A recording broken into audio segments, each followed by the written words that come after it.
Para po sa kabatiran ng mga bantay ng vape shops. Yung iba, may-ari ng vape shop na hindi alam kung bakit sila nagtayo ng vape shop maliban sa gusto nilang magkamal ng malaking salapi. Yung mga nagbebenta sa Facebook, yung mga team-team na yan, dapat po ninyo alamin.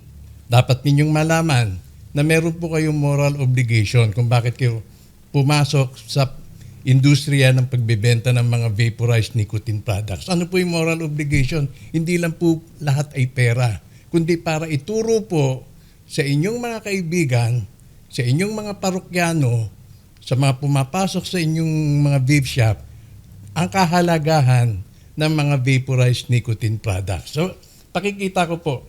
Traditionally, noong early 70s, meron pong isang mabatid po na ang dahilan kung bakit naninigarilyo ang mga tao ay dahil po sa nicotine.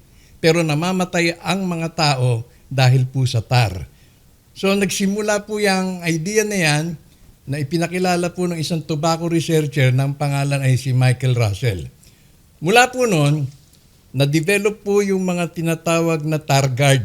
Mga tulad na itong mga pipe na to, para para matrap habang hinihit-hit.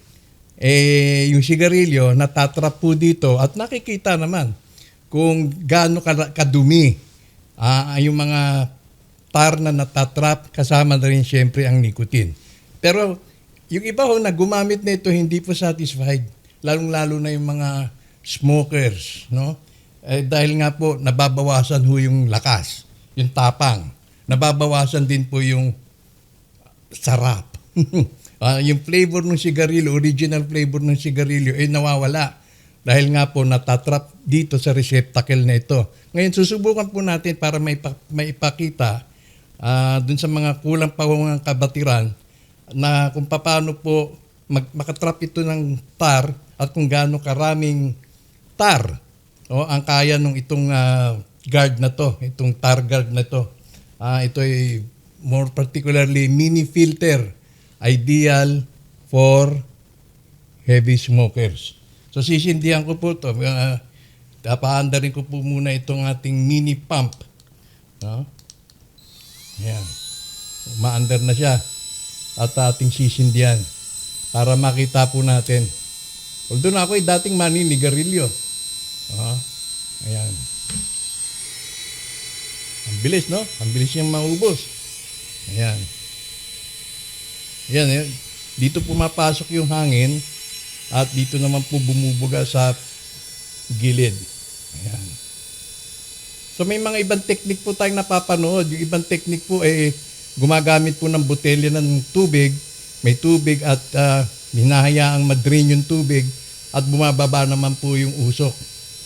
Ayan. Pero itong ating ginagawa ngayon ay ginamitan po natin ng mini pump at sa ganon ma-enhance at mapabilis yung proseso. Lalong-lalo na ito ay isang video presentation.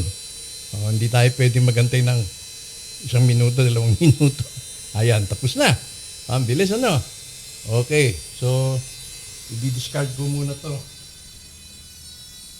Ayan. Tapos na, Paalala nga po pala, yung mga peking sigarilyo hanggang filter ho yan, sunog. Wala po kasi silang safety measure. Kaya ito.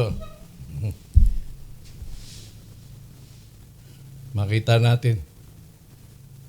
Ayan. Ayan. Malinaw na malinaw, Ang daming hong nahigop.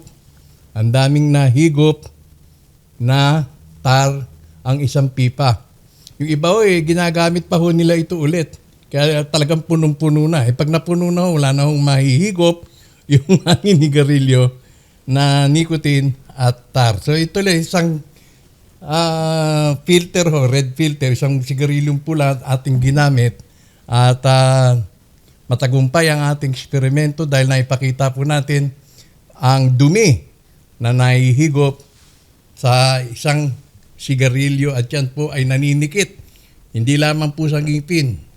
Siyempre, yung unang titirahin nyo niyan, yung ngipin. Tapos hanggang po, yan ay makarating po sa baga.